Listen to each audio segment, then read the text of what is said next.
Welcome back. Food insecurity remains an issue for many New Yorkers. In an effort to combat that, organization FoodStream Network is calling state representatives to refund the $25 million Restaurant Resiliency Program. Joining me to discuss the importance of this effort is co-founder of FoodStream Network, Rich Cumming. Rich, thank you so much for joining me. Thank you so much for having me. It's a pleasure to be here. Now, can you tell me a little bit about your organization, FoodStream Network? Of course, yeah. FoodStream advocates for the development of all sustainable food and security solutions, as well as the local food economy. The purpose of the platform is to transform the way food moves through our communities in need. It's a digital networking platform for all organizations in the food relief space, such as farms, restaurants, community groups, and nonprofits.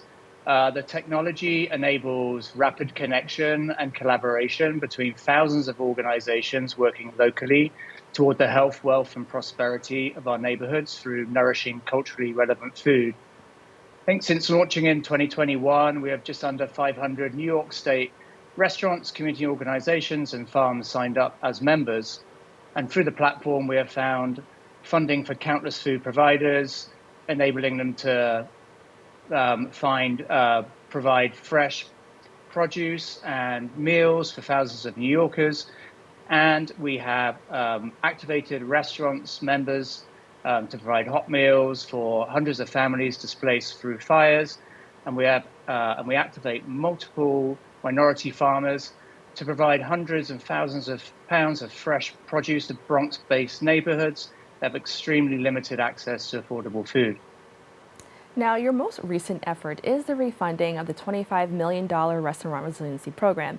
Unfortunately, we learned that it actually didn't make it into the budget, but can you tell us what is the mission behind this program?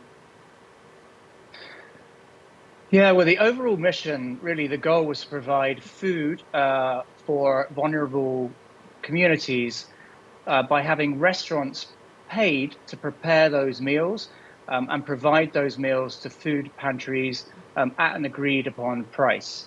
The emphasis here was placed on the meals being nourishing, nutritious, healthy, and culturally relevant.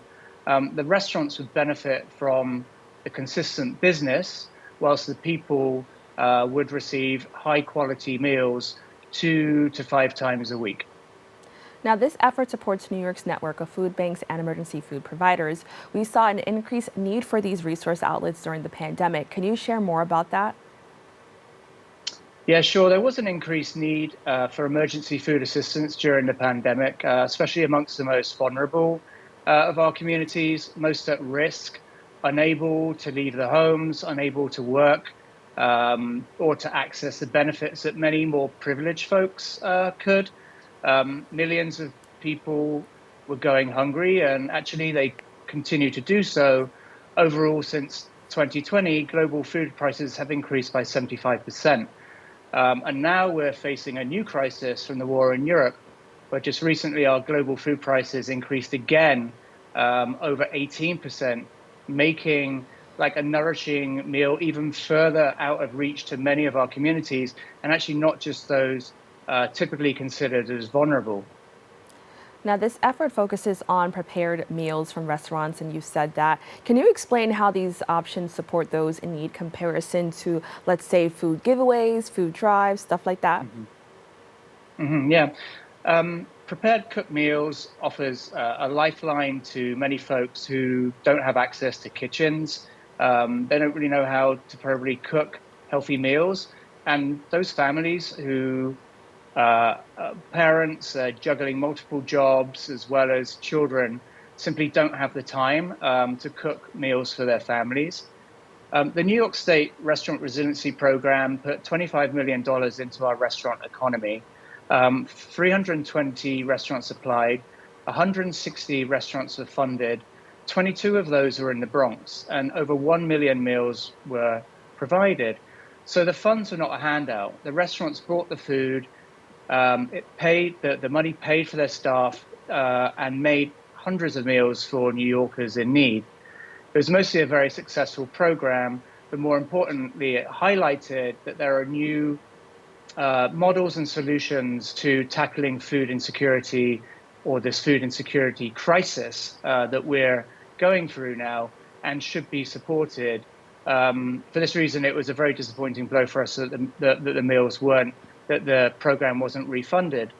The difference really between the food giveaways and the food drives, we quite often see that food giveaways and food drives provide meals that aren't necessarily considered, aren't necessarily culturally relevant, aren't necessarily fresh, and quite often we see quite a lot of food waste in those scenarios.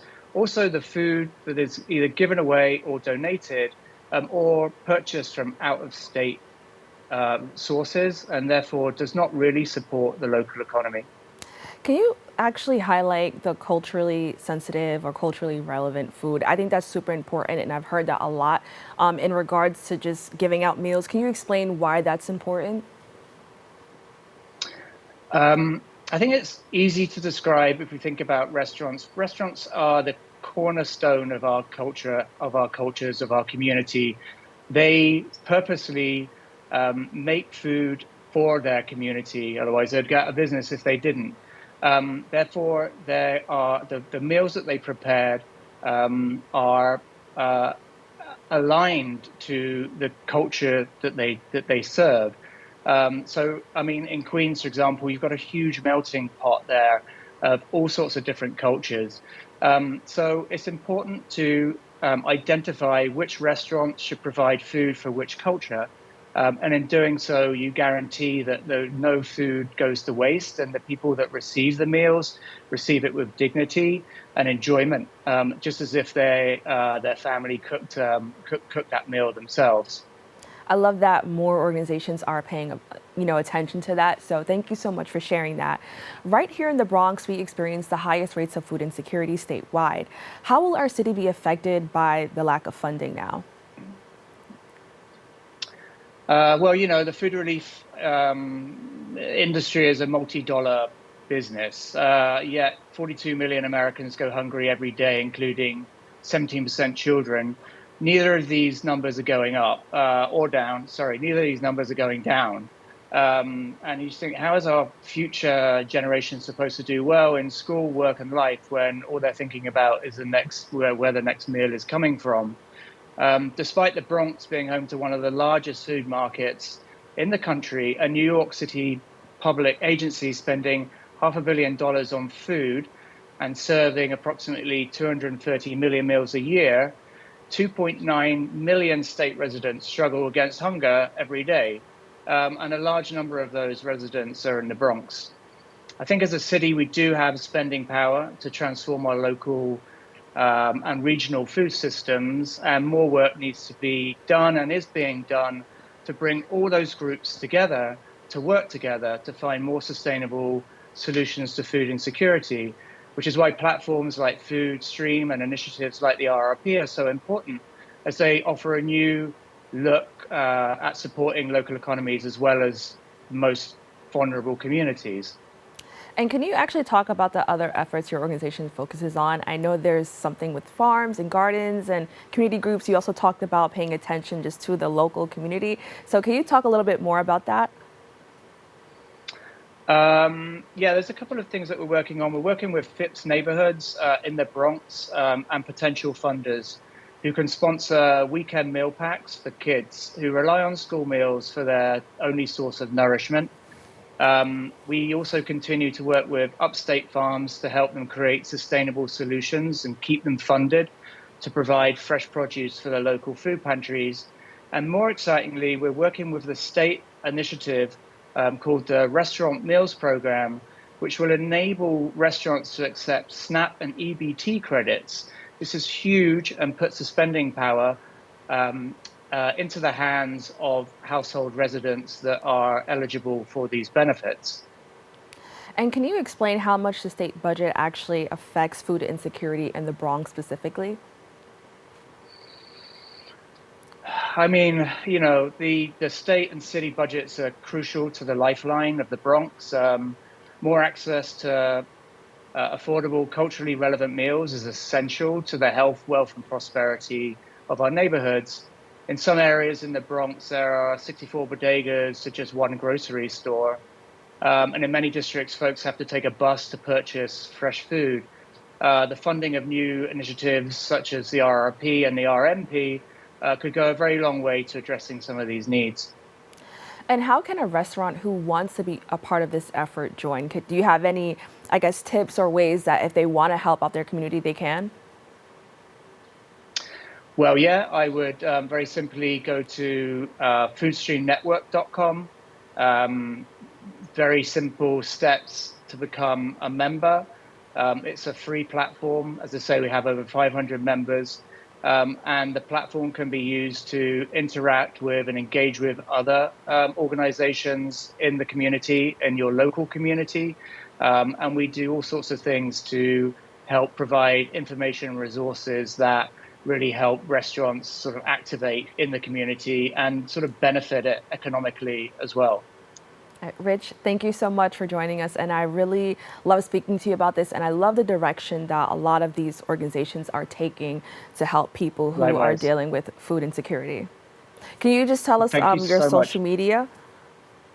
Oh yeah, my social media or our social media is FoodStream_network.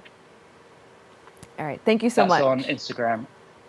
Thank you so much. I really appreciate it. That's all for our show today. I'm Kibin Alleyne, wishing you and yours safety and wellness now and always. See you next time.